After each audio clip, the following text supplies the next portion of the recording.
జగన్ కడుపు మంట ఎలా ఉంటుందో మీకు తెలియాలంటే ఒకసారి ఈ వీడియో చూడండి. ఒకప్పుడు మైక్రోసాఫ్ట్ వ్యవస్థాపకుడు అంటే గొప్పగా మెచ్చుకున్నాం. కానీ ఇవాళ వాడు ఒక పెద్ద ఫ్రాడ్ గాడు, పెద్ద దొంగ వాడు.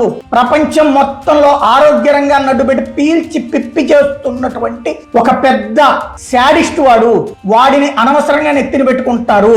ఇది దేశానికి కూడా ద్రోహి వాడు, భారతదేశానికి కూడా ద్రోహి. అది గుర్తుపెట్టుకోవాలి. అయినా సరే ఆ ద్రోహిని ఎందుకు నెత్తిన పెట్టుకుంటున్నారు కూట ప్రభుత్వం ఆలోచించుకోవాలి. చూశారు కదా, రాష్ట్ర అభివృద్ధి కోసం చంద్రబాబు నాయుడు, పవన్ కళ్యాణ్ అంతర్జాతీయ స్థాయి వ్యక్తులతో చర్చలు జరుపుతుంటే ఓర్వలేక వైసీపీ సోషల్ మీడియా వికృత చేష్టలకు దిగుతోంది. నిన్న బిల్ గేట్స్ ఆంధ్రప్రదేశ్ రాకముందే జగన్ డైరెక్షన్ లో పేటీఎం సాయి లాంటి వ్యక్తులు బిల్ గేట్స్ ని ఒక ఫ్రాడ్ అని, సాడిస్ట్ అని, ప్రజల ఆరోగ్యాన్ని పీల్చి పిప్పి చేస్తున్నాడని ఇష్టానుసారంగా వాగటం చూస్తుంటే వీళ్ళ అజ్ఞానం ఏ స్థాయికి చేరిందో అర్థమవుతోంది. తన రాజకీయ అవసరాల కోసం స్వయంగా రంగంలోకి దిగకుండా ఇలాంటి పెయిడ్ వ్యక్తులతో ప్రజల్లో విషం నింపడం జగన్ దిగజారుడు రాజకీయానికి నిదర్శనం. వైసీపీ మేధావులను ఒక్కటే ప్రశ్నిస్తున్నాం. బిల్ గేట్స్ నిజంగానే మీరు చెప్తున్నట్టు మన దేశాన్ని నాశనం చేసే దేశద్రోహి అయితే మన గౌరవ ప్రధానమంత్రి నరేంద్ర మోదీ ఆయనను ఎందుకు కలుస్తారు? మీరు చెప్పినట్టు ఆయన మన దేశాన్ని నాశనం చేస్తుంటే మన దేశ భద్రతను పర్యవేక్షించే రా, ఐబీ లాంటి అత్యున్నత సంస్థలు నిద్రపోతున్నాయా? ఒక గ్లోబల్ ఐకాన్ ను ఇలా నీచంగా విమర్శించడం అంటే